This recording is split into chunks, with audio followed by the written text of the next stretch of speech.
So today is December the 6th, 2017. 100 years ago, there was an explosion in Halifax Harbor. This explosion was the biggest man-made explosion in history up to that date before the invention of nuclear war.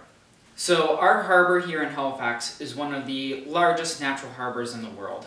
And because of that, Halifax is a hub for container ships as well as housing the East Coast Navy of Canada. So 100 years ago, December 6, 1917, two ships in the Halifax Harbor, a French ship, the SS Mont-Blanc, and the Norwegian ship Imo, collided in the harbor, causing an explosion. So when the ships collided, there was a slow release of fire within the ship, and eventually at 9:03 in the morning, the explosion occurred. This explosion killed 2,000 of Halifax residents and injured 9,000 more. So this morning we're going to be going to the memorial service, and we're going to be commemorating those people that lost their lives. We're thankful for the aid that the United States and the rest of Canada gave us. So every year, I made a video of this, it's not posted yet, but subscribe in order to see this video. Every year, Nova Scotia sends a Christmas tree to Boston as a thank you for their aid. They send doctors and supplies and nurses via train, via boat, over to help Halifax when the explosion occurred. And so this is just another way of saying thank you, and this is a big milestone, especially this year, since it has been 100 years since this travesty. So that's enough for right now. I'm going to see you over at Fort Needham, which is one of the sites that is associated with the explosion. It was an old fortress, in addition to the Citadel Hill here within the city. But for now, I'm going to leave you there, and we're going to go there.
Surgical procedures and eye care, and provided a major push for the formation of the Canadian National Institute for the Blind. Good morning. This is a letter from Her Majesty. As you come together as a community today to mark 100 years since the disastrous explosion which occurred in the Halifax Harbor on Thursday, the 6th of December, 1917, I want you to know that you are in my own and my family's thoughts. Over the years, I have been fortunate to visit Halifax on several occasions, and I am always impressed by the remarkable spirit demonstrated by the people of this modern and vibrant city. When this time capsule is opened in 2067, I am sure that Halifax will have continued to grow and to flourish. On this solemn anniversary, I send to the people of Halifax and the wider community my warmest good wishes. Her Majesty, Queen Elizabeth II. Welcome to unceded Mi'kmaq territory of Jabuktuk in Sediaganagari District. It is an honor here to speak this morning. As we remember the Halifax explosion that occurred 100 years ago, I'd like to gently remind you all that history is color-coded, that nostalgia can sometimes be toxic, and that many voices often disappear into the past without ever being heard. It is in this moment that you have a Mi'kmaq woman making opening remarks to introduce a Black Nova Scotian poet, We are two people from communities that were not given the same level of care that the white settlers were given 100 years ago when the SS collided with the SS Mont-Blanc in the harbor. Atherville, severely damaged from the blast, was only given a fraction of the rebuild funds and that white Haligonians were given. Turtle Grove was completely wiped out by the tsunami created by the blast. Those who survived were segregated and kept out of the hospitals. It is only in 2017 that we have monuments that honor our dead, and as we speak, there is a ceremony and walk happening across the water organized by our community. The lives of 9 should not overshadow those who died by the thousands. However, with everything we lost in the century previous and the century to come, when we remember those who lost their lives, let's also take a moment to remember the lives of those who at the time weren't valued enough to be deemed considered a loss. I do want to recognize as I stand here, and I'm thinking about 100 years ago today, all of the numbers we all know, 2,000 dead, 9,000 injured, 50,000 people in our city, 25,000 people without a home. But at this very moment, Halifax Police and Halifax Fire, 100 years ago, were heading into this community. Well, many of us, many of our ancestors, were trying to figure out what just happened, whether the war had come to them, whether the unthinkable, what had happened to their children, their families. The men and women in uniform who serve us every day came to our rescue. And I want to acknowledge them as I stand here, as we honor those men and women who came. We honor Vince Coleman and so many other heroes on that particular day who ignored and sacrificed their own life and health to come to rescue the city to this end, the north end of Halifax. Last week I had the great privilege of representing you in Boston. We continue to dedicate a Christmas tree for the people of Boston who came to our aid 100 years ago. Think about less than 24 hours, fellow citizens in the neighboring countries came to help us to put this city back together. People from across Nova Scotia, from across Canada, came to this part of our city. There are defining moments at times when it makes our province and our country. I've said many times the Halifax explosion was a defining moment for our city and for our province. And I'm going to tell you, out of that devastation, we are sitting in one of the most modern, vibrant cities in this country. And it's because our ancestors, on the day after, in the middle of a snowstorm, got up and said, we're going to repair what was damaged. We're going to put this city back together. Our children, our grandchildren deserve nothing but the very best of us to stand here and unite together and come together in a common cause to make sure there's nothing that will deter the human spirit from being able to overcome devastation. There is nothing that will overcome the human spirit to continue to move forward. I want to acknowledge all of those who 100 years ago showed that courage, who give us the privilege to be here today, to stand to honor them, to remember the men and women who lost their lives, for those families who were devastated, to honor and remember those who came to our aid, to support us, to help us come together. Let's, as we remember, when we think about Vincent Coleman and all those others, let's also think about all of the great things that came out since 100 years ago. Let's think about the positivity. Let's think about what we built, what they began to build, and what you and so many other Nova Scotians continue to build on over this 100 years. Maybe this morning a little discomfort to remind us of this morning 100 years ago maybe is an appropriate thing. I'm honored to be here at Fort Needham Park on behalf of the Honourable Mélanie Joly, Minister of Canadian Heritage, to commemorate this significant historical event. And as every Haligonian knows, the date December 6th, 1917 is foundational to our city's history. In an instant, 2,000 dead, 9,000 wounded, molten iron raining from the skies 2 and 3 miles away, and 400 acres of our city erased from the map. And as we're here today on the traditional Mi'kmaq lands, our Mi'kma'ki, we have to also remember the Mi'kmaq community at Tufts Cove, known then as Turtle Grove, that was washed away by the ensuing tsunami. Just imagine the wreckage in our city, the physical wreckage, but also the deeply personal and human wreckage that followed. And though it occurred 100 years ago, we still come together to remember it. We still find ways to learn from it, and we're still unearthing stories of those who experienced it. Today we're here to remember and honor those who passed, and also to think of those who survived and pulled together to build a future, our future, out of the ruins. Through the tragedy, our country witnessed the strength and heroism of the people who called this place home. Ordinary citizens, the Salvation Army, the CNIB, the Red Cross, the men and women of the Canadian Armed Forces and law enforcement, all of them heard the call. Their resilience and tenacity were tested in the worst circumstances through this sudden and destructive event.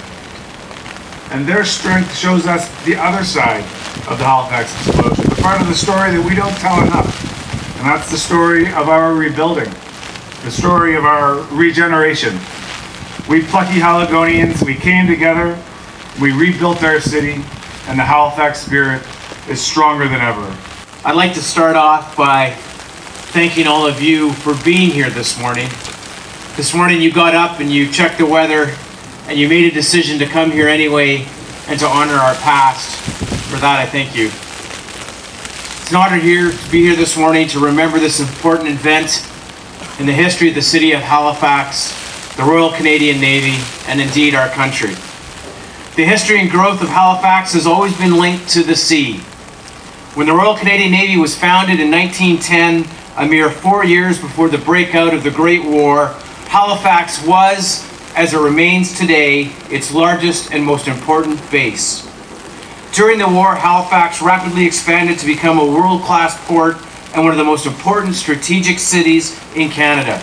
Over 285,000 troops departed for the battlefields of Europe from Halifax Harbor. It was the last glimpse of home that many brave souls would ever see. During the war, the Royal Canadian Navy rapidly grew from 350 sailors to 2 warships to over 9,000 sailors and 130 commissioned vessels.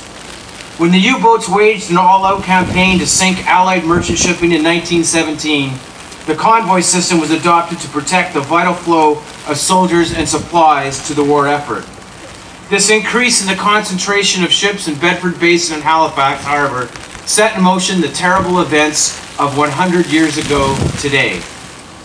Immediately after the collision in the Narrows, Stoker Petty Officer Edward Beard and Acting Bosun Albert Madison led a contingent of 5 other sailors from HMCS Niobe, whose bell is on display here today, in the ship's boat attempting to aid the engulfed Mont-Blanc.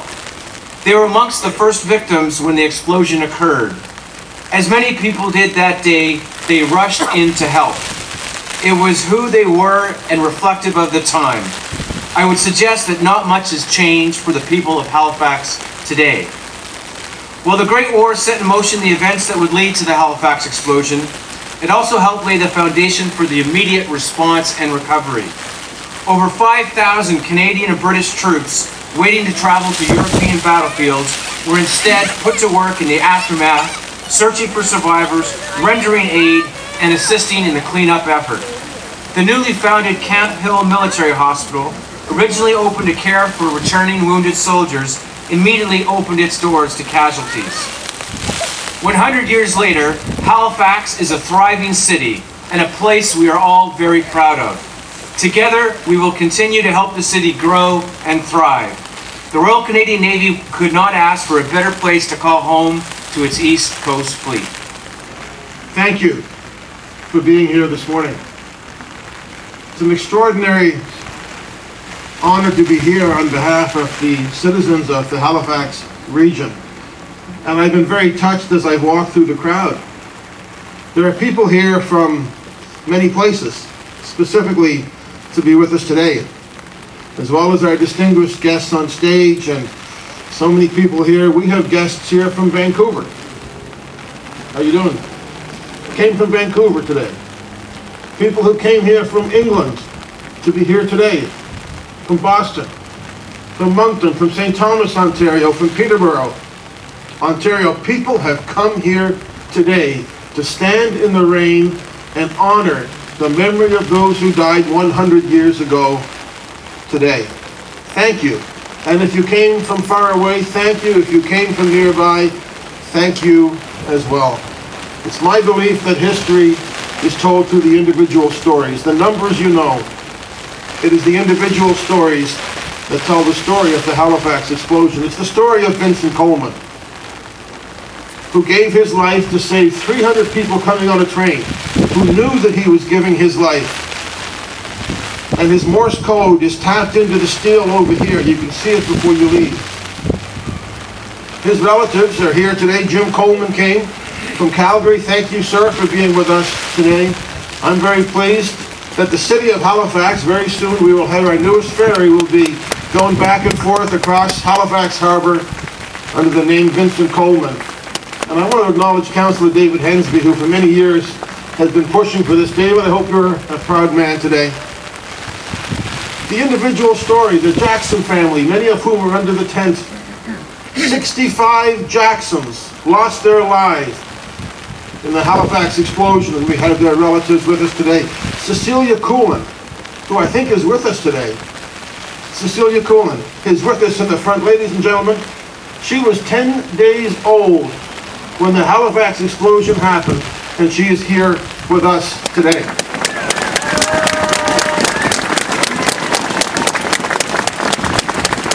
My grandfather was Vince Coleman, and 100 years ago today he was the train dispatcher. His office was just down here, a few hundred feet from the Mont-Blanc, and he was like you are today out on the wharf looking at the ships burning in the harbor, and he was advised that they were going to blow up.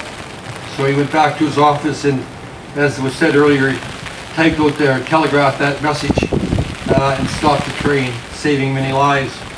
On behalf of my brother, my family, my cousin's family who lived in the area, we'd like to thank you for including my grandfather and all the other people that experienced the Halifax explosion in this, the 100th anniversary.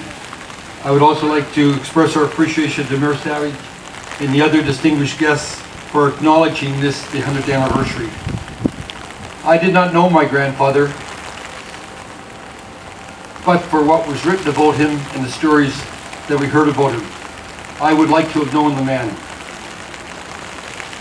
Our family really didn't talk about the Halifax explosion very much, nor my grandfather. Some families speak about these things and others don't. And I guess we fell in the latter type of families. And I thought about it a lot lately, and I think it's because the explosion was such a horrific tragedy. It was something that people didn't talk about, and now 100 years later it's becoming easier to talk about this type of thing. I do recall, however, my father from time to time discussing it, albeit briefly.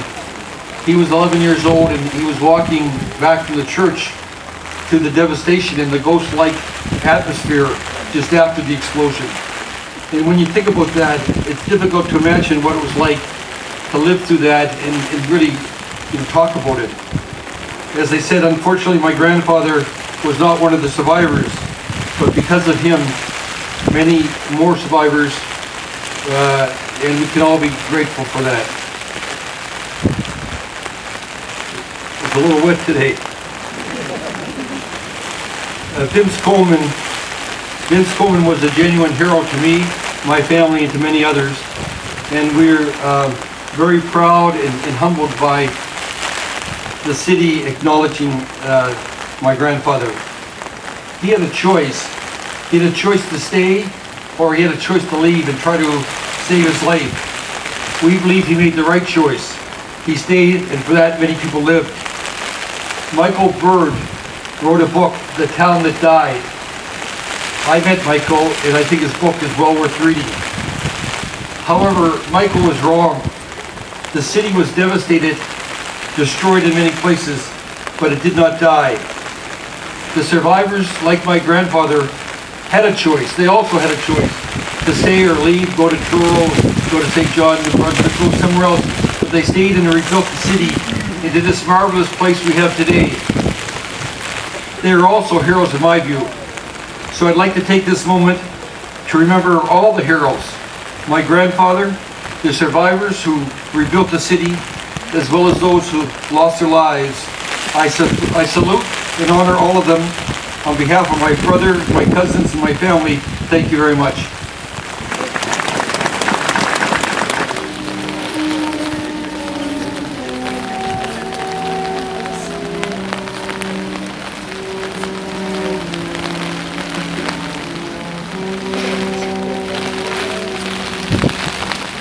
The Honourable Stephen McNeill, Premier of the Province of Nova Scotia.